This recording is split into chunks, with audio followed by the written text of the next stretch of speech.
Today, we're going to talk about something really deep, but also something I think pretty much every single one of us has felt. We're diving into the ego's constant, restless hunt for a feeling of wholeness that always seems to be just out of reach. So let's just start with this question. Have you ever had that feeling? You know, that little nagging voice, that sense that something's missing, that you're not quite complete, or maybe just that you're not good enough. It can be like this quiet hum in the background of our lives. But what if that feeling wasn't some personal flaw? What if it's actually a fundamental part of how our minds work? Okay, let's get into it. The source material we're looking at actually has a name for this. It calls it a deep-seated sense of lack, a feeling of incompleteness. And this isn't just, a bad mood. It's described as being an essential part of what's called the egoic mind. So here's the really crucial point. This feeling of not being whole isn't a sign that there's something wrong with you personally. No. Instead, it's presented as a core feature of the ego itself, this structure in our minds that is just by its very nature incomplete. Now, this feeling, it kind of shows up in a couple of key ways. For some of us, it's right there on the surface, totally conscious, this constant nagging feeling of not being worthy. But for others, it's way more subtle. It operates unconsciously, just bubbling up as this intense craving, this relentless wanting and needing for more. Okay, so if we feel this hole inside of us, what's our first instinct? We try to fill it, right? And this is what kicks off what our source calls the ego's endless pursuit. Let's take a look at what that actually looks like. The reaction is so natural, it's almost automatic. We start looking for things outside of ourselves to fix the inside. It becomes this compulsive drive, this quest to find something, anything really, that can plug that hole and just make that feeling of lack finally go away. And what do we end up chasing? I mean, this list is going to look pretty familiar, isn't it? We strive for stuff, possessions, money, success, power, recognition. We look for that one special relationship, convinced that that will be the thing that finally makes us feel whole. The motivation behind all of this frantic activity is actually beautifully simple. We do all of this for one reason: to feel better about ourselves, to finally feel complete.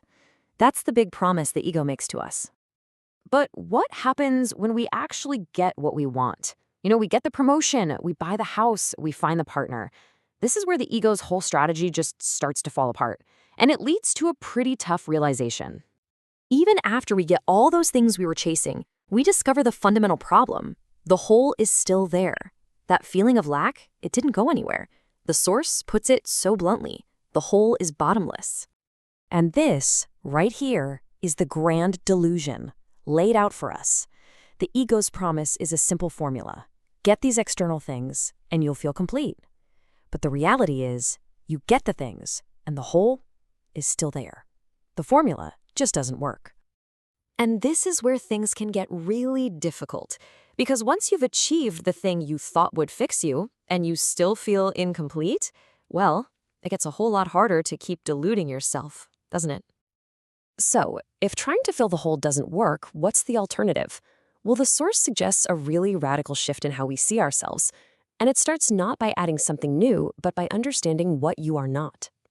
Here is the key insight. The ego isn't your true self. It's a derived sense of self. It literally has no existence on its own. The only way it can survive is by identifying with external things, by saying, I am my job, or I am my relationship, or I am my political beliefs. I mean, just look at this list. It covers pretty much everything we use to build our identity, right? What we own, what we do for a living, our social status, our education, how we look, who we're with, our whole life story, even our most deeply held beliefs. The ego just latches onto all of it.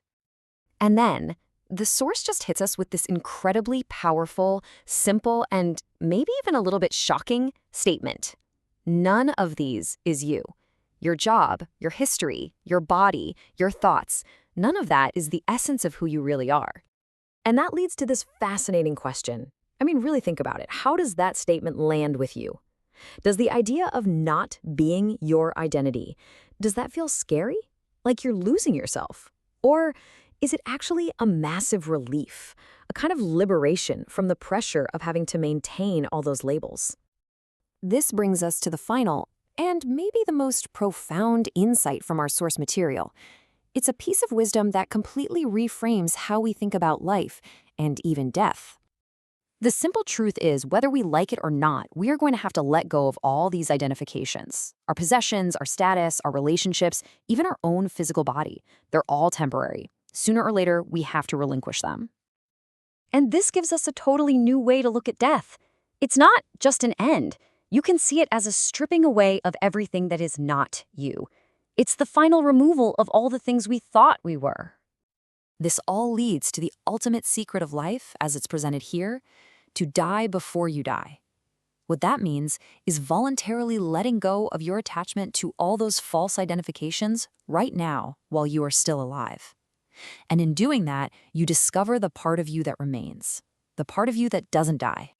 And so we're going to end with this question for you to really sit with. If you were to let it all go, your possessions, your history, your roles, your beliefs, what would be left? What remains when everything that is not you is stripped away? Thanks for joining us.